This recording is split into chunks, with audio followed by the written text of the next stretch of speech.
Hello, good morning mga kasipag. Dito tayo ngayon sa school. Susundin natin si Kasipag Sian. Dito muna tayo sa tabi kasi ang init sa loob ng school. Dito lang muna ako, nakaupo.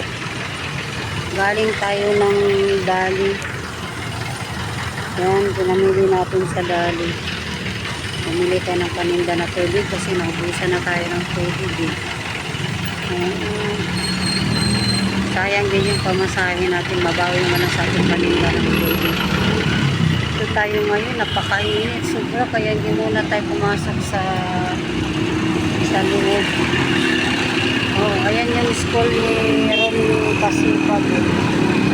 Yan sa third floor na yan. Ito. Taas na yan. Yan siya. Dito muna tayo. Kasi sobrang init po. Ang dami-daming dumadaan.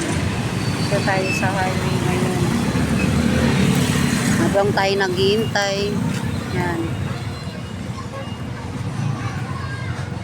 Yan lang yung Kasipag eh. Makainit talaga. Sobra. Tapos mamaya siguro nito ulan. Yan lang yung Dali. Diyan tayo bumili. Malapit lang.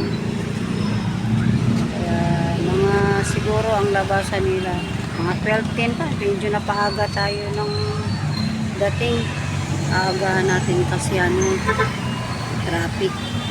Iniwasan natin yung traffic mga Kasipag. Kaya maghintay-hintay lang muna tayo ng ilang minuto. Dito muna tayo nakipagpul muna tayo sa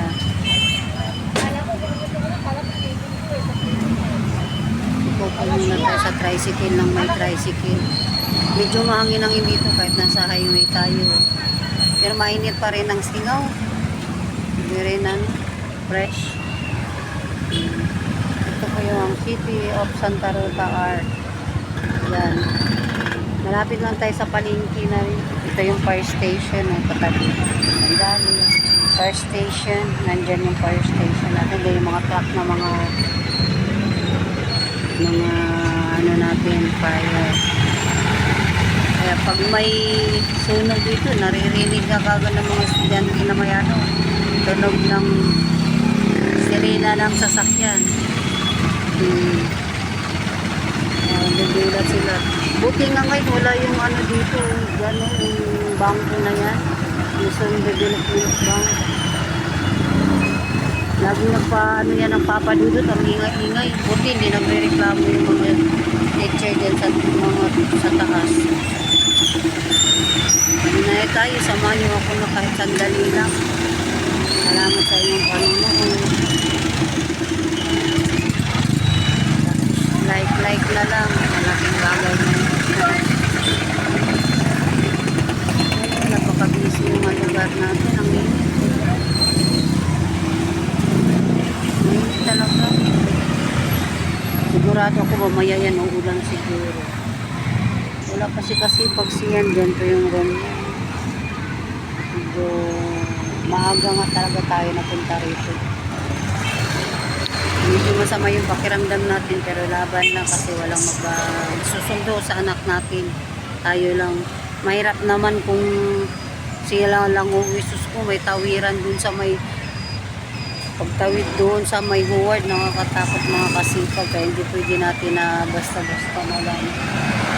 Hindi natin sunduin yung anak natin. Nag-isa lang yung anak natin. Kailangan sunduin natin. Pwede pabayaan. Kaya kahit medyo masama yung pakiramdam natin, sige lang, go, go, go.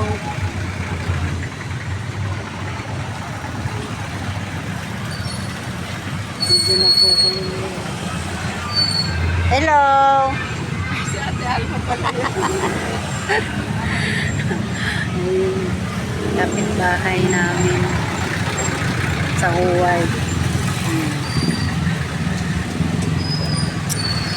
Papasok na kaya tayo doon. Pupunta na kaya tayo doon sa luma. Mabigat kasi yung dala natin. Napakabigat talaga as in.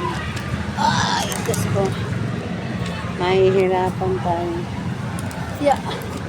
Mapuputol yung braso natin. Maglakad-lakad muna tayo.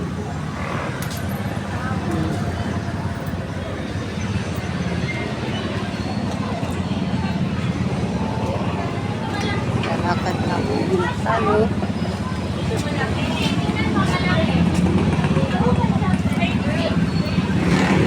Naligat talaga yung bag natin, mga kasipag.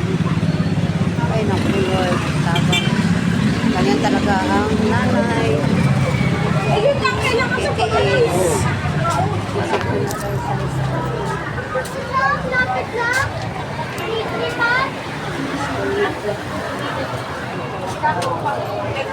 nasa loob na tayo ng eskwelahan. Diyan mabigat talaga yung bit-bit natin. Nahanap natin yung mga kasama natin. Ano, wala talaga.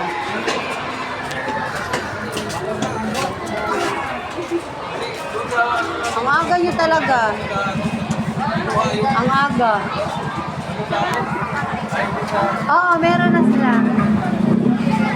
Namimigay kasi ng sapatos yung ano natin, yung gobar, yung mayora natin.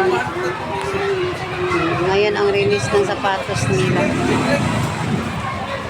Ito yung school. Diyan bababa kasi pag sa hagdanan na yan, ganyan sila. Kaya, yan muna kayo guys. Mamaya ulit. Paki-like na lang po, share. So, salamat po sa inyong panonood. Bye!